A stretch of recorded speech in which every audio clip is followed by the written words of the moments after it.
Welcome back to Curious Case Files. In today's video, we're sharing an incredible encounters sent in by viewers just like you. This story came from Soldier who witnessed things in the forest and mountains that defy easy explanation.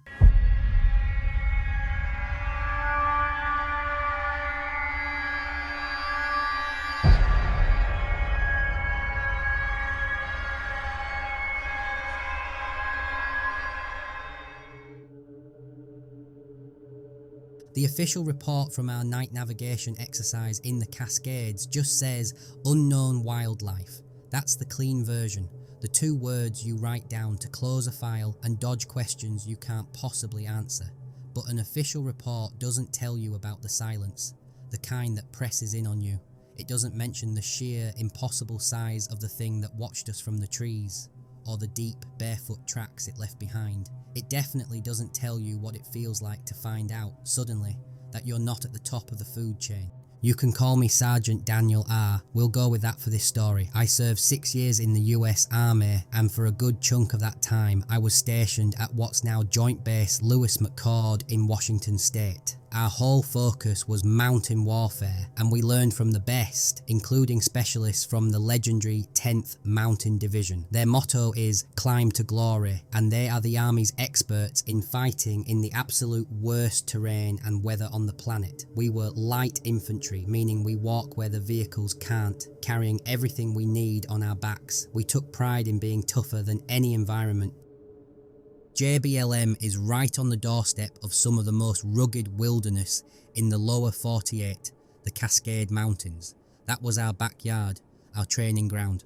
Land navigation is everything out there. Sure, any soldier can follow a GPS, but what happens when it gets jammed or the batteries die? A real infantryman reads a map, a compass, and the ground under his feet. This all went down during a brutal night navigation course in late November. If you've never been to the Pacific Northwest in the fall, it's no joke. It's cold, it's always damp, and the forests feel ancient.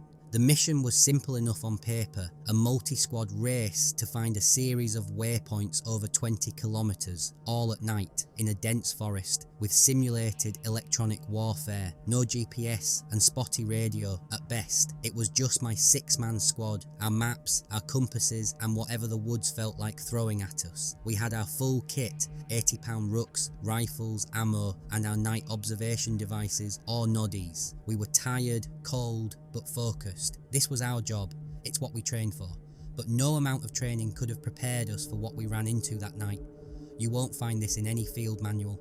The exercise kicked off right after sunset. The truck dropped us off, and the world just shrank to that green-tinted circle you see through a PVS-14 monocular. Night vision doesn't make it daytime. It just amplifies whatever light is there and paints the world in glowing shades of green. Your depth perception gets wonky, and distant shapes are just fuzzy silhouettes. You learn pretty fast to trust your ears and your gut just as much as your eyes. The first few hours were business as usual. We moved in a staggered file, kept our distance, and used hand signals to communicate. The only sounds were the crunch of our boots on wet dirt, the rustle of our gear, and a whispered compass heading from the point man every now and then. The air was thick with that classic Pacific Northwest smell of rain-soaked earth and pine. Our platoon leader, a young but sharp lieutenant, had been clear: strict light and noise discipline. We were in hostile territory with other squads acting as the enemy. The goal was to hit our last waypoint before sunrise without getting spotted. The physical toll of these things is just immense. Every single step is deliberate. Your legs are on fire from moving in a low crouch over roots and rocks. The rucksack feels like it's trying to fuse with your spine. You just learn to ignore it, push it down, and focus on the mission. Check your pace count, check your compass, scan your sector. Every man in my squad was a pro. We'd done this 100 times, from Fort Drum to Afghanistan. But this night felt different. Around 0200, we hit our 3rd waypoint and started plotting the next leg. That's when the first weird thing happened. Our radio man, a private named Garcia, tried to make a routine check-in with command. He got nothing, just a wall of static. He tried again, same thing. Now, losing comms in the mountains isn't exactly rare. Dead zones are a thing, but this was different. It wasn't a weak signal, it was a total, complete deadness on every single channel. It felt like someone had just flipped a switch on the entire radio spectrum. The LT noted it and we got ready to move on. Protocol says if you can't call, you carry on with the mission. That's when the second thing happened. It was so subtle that at first I just chalked it up to being tired. The woods had gone completely silent. For hours we'd had the normal soundtrack of the forest at night. An owl, little critters rustling in the bushes, crickets. Now, nothing. It was a heavy, unnatural quiet that you could almost feel pressing on your eardrums. All 6 of us felt it around the same time. We just stopped, no order given. Everyone was just slowly scanning their sector through their nods.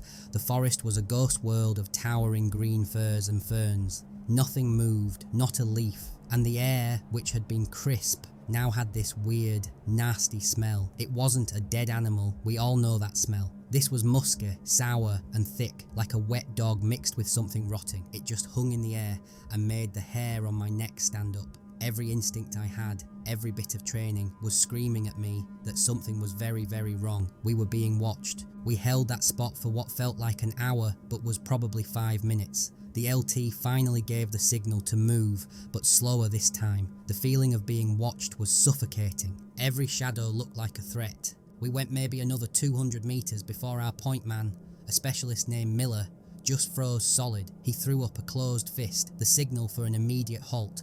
I was third in line and I saw his whole body go rigid. His rifle was up but he wasn't aiming it. He was just staring. I raised my own rifle, scanning through my monocular. The LT crept up to Miller. I could barely make out their frantic whispers. "What is it, Miller? What do you see?" Miller's voice was strained. "Sir, I don't know. Up ahead, Treeline, just look."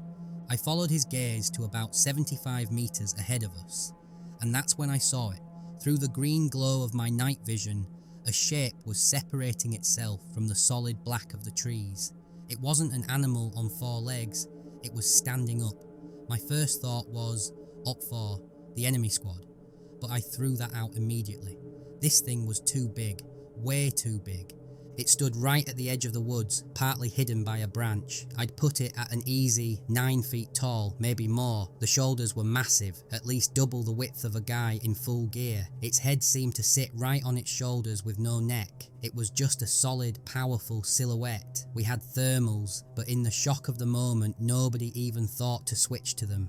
We were just glued to this ghostly green giant. The weirdest part, it was perfectly still. It wasn't hiding, it was just standing there, watching us, completely unbothered by 6 armed soldiers. It made zero noise for something that huge to move out of the dense woods, into the open, without a single sound. That shouldn't be possible. A panicked whisper went through the squad. "Is that a bear?" someone asked. "No bear stands like that for that long," came the reply. "It's too damn tall. Bears stand up, yeah, but not like this. Not perfectly balanced, not with those proportions. The head was the wrong shape, the shoulders too broad and square.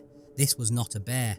We stood there completely frozen for at least a full minute. 6 trained soldiers, guys who'd been in combat, utterly terrified by this silent figure. And the creature, it just watched us. It tilted its huge head, a gesture that almost looked curious. It wasn't aggressive, it wasn't threatening, just calm, unnerving observation. That was almost worse. An angry animal makes sense. You know how to react. This felt intelligent. Then, just as silently as it appeared, it turned. It didn't run. It took one long, fluid step back into the shadows, then another. Its walk was smooth and powerful, eerily human-like, but not. On the 3rd step, the darkness just swallowed it. It was gone. The whole thing was over in less than 2 minutes. The silence it left behind was somehow even louder than before. For a moment, we all just stood there, the spell broken, hit with a massive jolt of adrenaline and disbelief. The LT was the first to speak, his voice a tense whisper over our headsets. "Did everybody see that?" A chorus of quiet, "Yes, sirs," and "What the hell was that?" answered him. We had a choice: keep going with the mission right into the area where that thing had been, or stay put. The choice was easy. The LT gave the order to form a tight perimeter and hold until first light. The training exercise was done. This was about survival now. That was the longest night of my life. Every snapped twig, every gust of wind sent a fresh spike of fear through me. We sat there in the cold, back to back, rifles pointed out into the black, for 4 solid hours. That musky, rotten smell stuck around for a while before finally fading. We didn't talk. What was there to say? We just waited for the sun, praying that whatever we saw wasn't coming back. I'd always thought the Sasquatch stories were just campfire tales, but sitting there in those deep, silent woods, those stories suddenly felt terrifyingly real. First light in the mountains takes its sweet time. The black turns to dark blue, then to grey, and shapes slowly emerge from the shadows. When the sun finally came up over the ridge, it felt like taking your first full breath after hours underwater. As soon as it was bright enough, the LT made the call. 2 of you, with me, we're checking it out. The rest of you hold here. Stay sharp. I went, along with Miller, who'd seen it first. My heart was pounding as we moved toward that spot in the tree line. Part of me was hoping to find nothing, to write it off as a shared, exhaustion-fueled hallucination. The other part was terrified of what we'd find. We got to the edge of the clearing. The ground was soft mud and damp soil, and there they were, the tracks. I literally stopped breathing. They weren't bear tracks. A bear's print has a long heel and obvious claw marks. These were, without a doubt, barefoot humanoid prints, but they were monstrous. I wear a size 12 boot. My entire boot could fit inside just the heel of one print. With room to spare, they had to be 18 inches long, with 5 clear toes pressed deep into the mud from what must have been incredible weight. But the stride was the clincher. We followed the tracks back from where it had walked into the woods. The distance between each step was a good 7 or 8 feet. That's a running jump for a normal person, but the depth and shape of these prints showed it was from a walk, a slow walk. The kind of power and height needed to take a stride like that is just mind-boggling. Miller and I just stared. This was real. We hadn't imagined it. Miller, who was usually the squad clown, was pale and quiet. He shakily pulled out his phone and took a few pictures, putting his boot next to one for scale. The LT knelt, looking at the edge of a print, his face a mix of disbelief and deep concern. He looked up at us and muttered, "Nobody would ever believe this." We followed the tracks about 50 feet into the dense woods, before they just disappeared on hard, rocky ground. There was no other sign of it, no broken branches high up, no hair, nothing. It had vanished completely. We got back to the squad and hauled ass to the extraction point. The ride back to base was dead silent. We were all just replaying it in our heads, knowing we had all seen something that simply had no logical explanation. The debrief was tense. It was just our squad, the LT and the company commander. Our LT did the talking. He went through the exercise, the radio failure, the halt. Then he got to the encounter. He described exactly what we saw. An unidentified bipedal figure, about 9 feet tall, that retreated into the woods. Then he told him about the tracks. The CO listened to the whole thing without a single change in his expression. When the LT finished, the room was quiet for a long time. Finally, the CO let out a heavy sigh and looked at each one of us. "Look," he said, "I'm not calling any of you liars, but you have to understand what this kind of report would do. It'd be a circus. We'd have every crackpot investigator crawling all over our training area. It would be a career ender for your lieutenant, and nobody would ever take any of you seriously again." He leaned forward.